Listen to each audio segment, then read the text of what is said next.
Haleluya, puji Tuhan. Salam sejahtera Bapak Ibu Saudara dari keluarga besar GPD El Shaddai Magelang yang diberkati oleh Tuhan. Bapak Ibu yang diberkati Tuhan, mari renungkan firman Tuhan menggunakan 365 hari yang mengubahkan setiap kehidupan kita. Dan pada hari ini kembali lagi kita akan melihat kebenaran firman Tuhan dalam 2 Timotius pasal 2.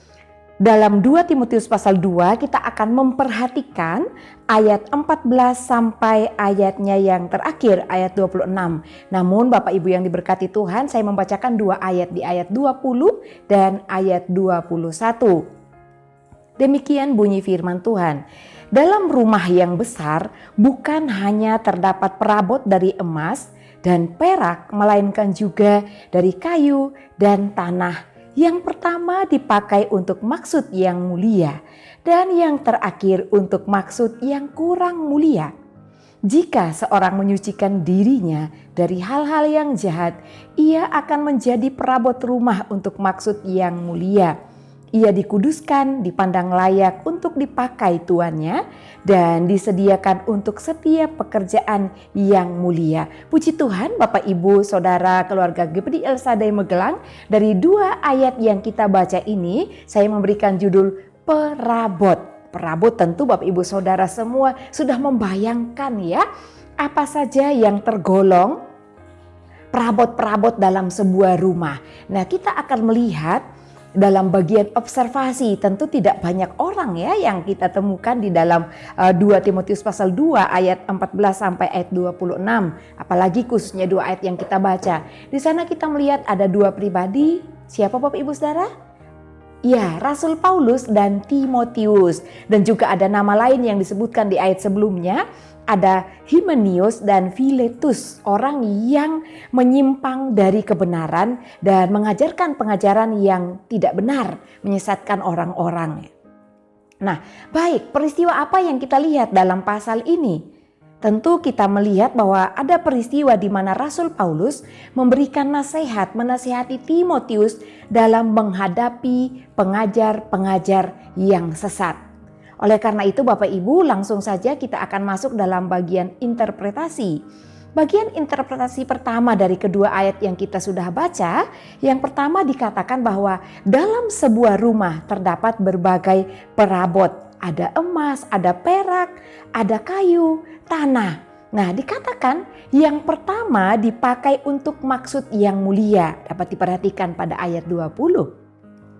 Dan interpretasi yang kedua, dalam sebuah rumah sama Bapak Ibu yang diberkati Tuhan, memiliki perabot yang sama dan juga digunakan untuk maksud yang kurang mulia dikatakan ya. Yang pertama tadi digunakan untuk maksud yang mulia, tapi yang kedua dipergunakan untuk maksud yang kurang mulia di ayat yang sama, ayat 20. Dan bagian ketiga dalam bagian interpretasi, dikatakan bahwa jika perabot rumah disucikan dari segala kejahatannya, maka akan berfungsi sebagai perabot rumah dengan maksud tujuan yang mulia. Kembali lagi kepada yang pertama tadi, kalau perabot itu disucikan, maka akan berfungsi sebagai perabot dengan tujuan yang mulia. Nah, Bapak Ibu yang diberkati Tuhan, apa maksud dari ayat firman Tuhan ini? Kita akan masuk dalam bagian aplikasi.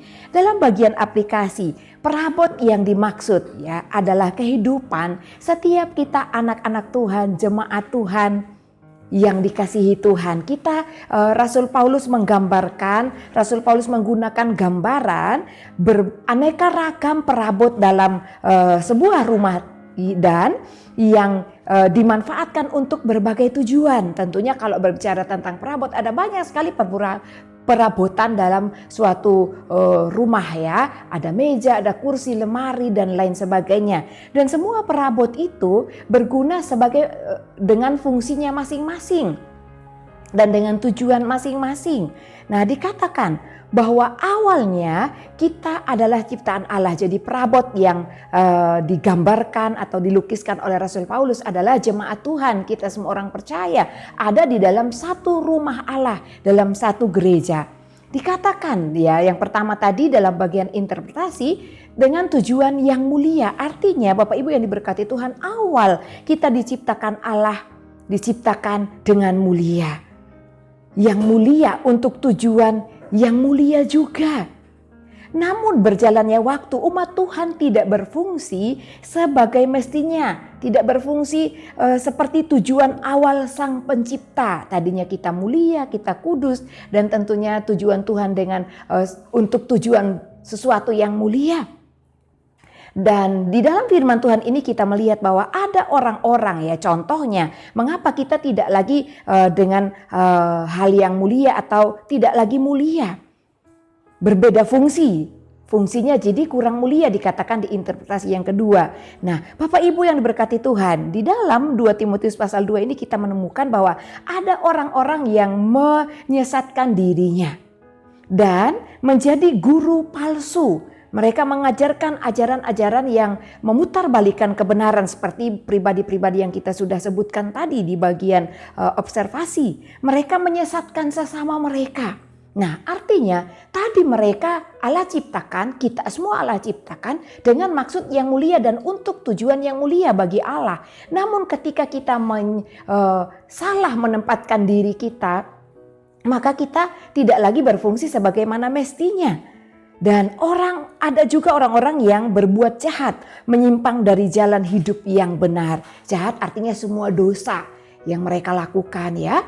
Dikatakan bahwa orang-orang berbuat jahat di hadapan Tuhan. Oleh karena itu kita tidak berfungsi sebagai perabot yang mulia. Karena kita mencemarkan diri kita dengan hal-hal yang tidak kudus. Oleh karena itu Rasul Paulus bilang, kuduskanlah kembali kehidupan kita. Dalam bagian ketiga, dalam bagian interpretasi. Ketika perabot rumah itu dikuduskan, disucikan, maka kembali akan dipergunakan untuk tujuan yang mulia. Demikian juga dengan kehidupan kita, jemaat Tuhan yang dikasihi oleh Tuhan.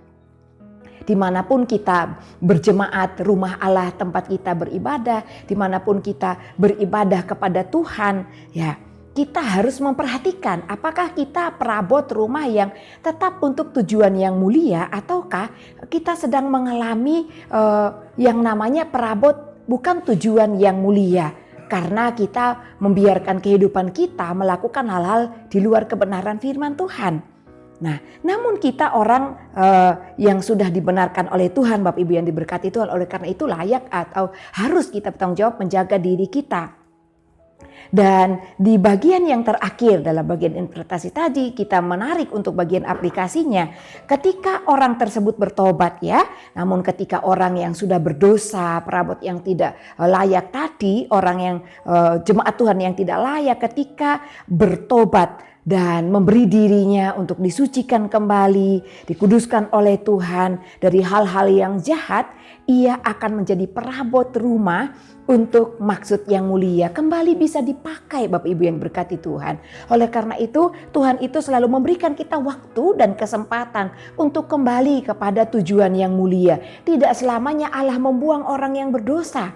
Ketika orang itu kembali kepada Tuhan dan menerima pengudusan dari Tuhan, disucikan hidupnya, maka dia akan kembali hidup dan melakukan hal-hal yang memuliakan Tuhan. Dapat melayani Tuhan, mengambil bagian dalam pelayanan di dalam rumah Tuhan, sehingga dia dinamakan perabot yang berguna untuk tujuan yang mulia bagi kemuliaan Tuhan. Nah, ketika ia dikuduskan, dia dipandang layak dan juga dipakai untuk setiap pekerjaan yang mulia dikatakan pada ayat 21. Dan dipakai di dalam rumah Tuhan. Dimanapun orang itu berada, maka selalu hidupnya dipakai untuk kemuliaan Tuhan sendiri. Oleh karena itu Bapak Ibu yang diberkati Tuhan, banyak gereja dipenuhi dengan jemaat. Nah, namun catatan bagi kita, apakah semua orang atau jemaat menjalankan tugasnya, berfungsi sebagai perabot yang dengan tujuan mulia yang dikehendaki oleh Tuhan?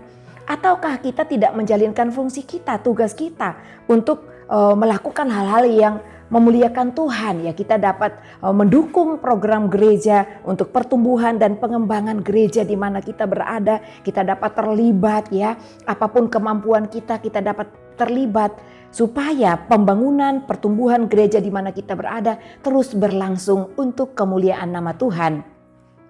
Dan juga Bapak Ibu yang diberkati Tuhan, marilah jadilah jemaat yang tidak hanya berdiam diri, tetapi menjadi jemaat yang aktif mengambil bagian dalam pelayanan pekerjaan Tuhan. Jangan berdiam diri, jangan menjadi penonton atau pengkritik. Kadang orang sangat pintar, diberi kepintaran, diberi kemampuan oleh Tuhan, tapi tugasnya hanya mengeritik, tidak pernah memberikan solusi, apalagi mengambil bagian dalam pelayanan pekerjaan Tuhan. Oleh karena itu Bapak Ibu yang diberkati Tuhan, mari kita membenahi hidup kita. Apakah kita sudah menjadi perabot yang berguna untuk tujuan yang mulia bagi kemuliaan nama Tuhan? Ataukah kita sebagai penonton, atau mungkin terlalu banyak kritik sana sini, tapi kita tidak pernah menjadi bagian untuk tujuan yang mulia bagi Tuhan.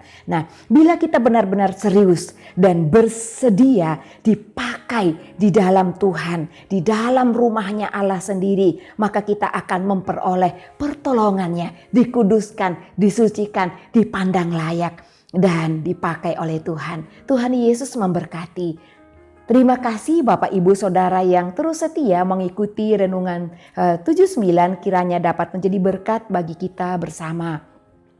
Bagi Bapak Ibu Saudara yang ingin didoakan untuk pokok doa tertentu atau menceritakan kesaksian pemulihan keluarga, mujizat yang terjadi dan lain sebagainya, dapat disalurkan melalui chat WhatsApp di nomor 081327420088. Mari kita mengucap syukur, berdoa kepada Tuhan.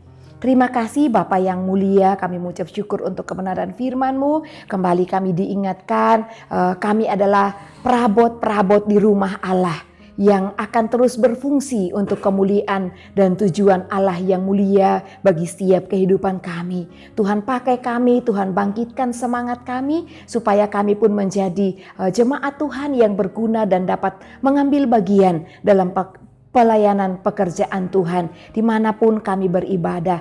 Terutama Tuhan, Engkau memberkati setiap keluarga GPD El Shaddai Magelang dimanapun mereka berada. Biarlah setiap pribadi memberikan kehidupannya untuk melayani pekerjaan-Mu di bidang dan kemampuan kami masing-masing.